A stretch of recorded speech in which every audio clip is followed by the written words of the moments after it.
ఆయన ఘనత కొరకు నా సర్వస్వం. ఏప్రిల్ 6. దేవుడు పాపాన్ని ఎదురొడ్డడం. ఆయన తానే తన శరీరమందు మన పాపములను రాను మీద మోసుకొను. 1 పేతురు 2:24. పాపం మీద దేవుని తీర్పు గురించిన వాస్తవాన్ని క్రీస్తు శిలువ వెల్లడి చేసింది. క్రీస్తు శిలువను సాక్ష్యం కొరకు హతం కావడంతో పోల్చి చూడండి. క్రీస్తు శిలువ అత్యున్నత విజయము. క్రీస్తు శిలువ నరకము పునాదుల్ని పటాపంచలు చేసింది. క్రీస్తు శిలువ మీద నెరవేర్చిన కార్యాన్ని కాదనేది ఏది ఇప్పటి వరకు లేదు, ఇక రాబోదు. క్రీస్తు తన శిలువ ద్వారా సమస్త మానవుల్ని దేవునితో సరైన సంబంధానికి నడిపించాడు. మానవులకు మూలాధారమైన విమోచనను ఆయన మనకిచ్చాడు.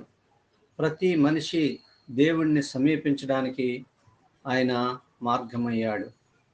యేసు జీవితంలో శిలువ యాదృచ్ఛిక సంఘటన కాదు, ఆయన మరణించడానికే వచ్చాడు.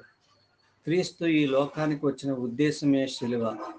జగత్పత్పత్తి మొదలుకొని వధింపబడి ఉన్న గొర్రెపిల్ల యొక్క ప్రకటన 13:8.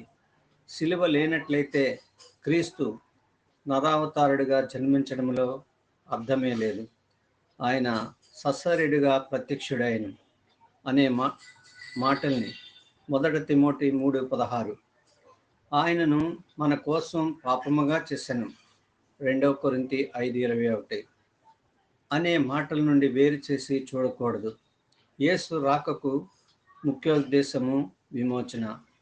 దేవుడు తన కొరకు ఏదైనా గొప్ప కార్యాన్ని చేయడం కొరకే కాక మన పాపాలని తొలగించి మనకు విమోచన అనుగ్రహించిన కొరకు మాత్రమే శరీరధారుడయ్యాడు. కాలం విషయంలోనూ మరియు నిత్యత్వం విషయంలోనూ శిలువ కేంద్ర బిందువు. కాలానికి మరియు నిత్యత్వానికి సంబంధించిన సందిగ్ధమైన ప్రశ్నలన్నిటికీ పరిష్కారం శిలువే. దేవుడు శిలువలో జరిగించిన కార్యము ఆయన మాత్రమే చేయగలిగిన కార్యం. అది మనిషి చేయగలిగిన కార్యం కాదు. మన అనుభవం క్రీస్తు శిలువకు పూర్తిగా గ్రహించలేదు. దేవుడు శిలువలో తన స్వభావాన్ని వెల్లడి చేశాడు. ఏ మనిషినైనా సరే దేవునితో ఐక్యమయ్యే మార్గము శిలువ ఒక్కటే.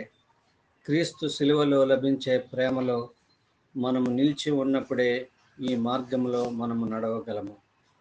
దేవుని రక్షణ ప్రణాళికలో శిలువ అత్యంత ప్రధానమైనది.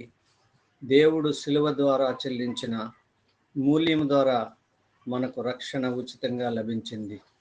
పరిశుద్ధుడైన దేవుడు మరియు పాపాత్ముడైన మనిషి ముఖాముఖిగా కలుసుకున్న స్థలం శిలువ. జీవానికి మార్గం తెరవబడింది శిలువలోనే. ఇందుకు దేవుడు చెల్లించిన మూల్యము మరియు ఆయన అనుభవించిన వేదన ఆయన హృదయానికి మాత్రమే తెలుసు.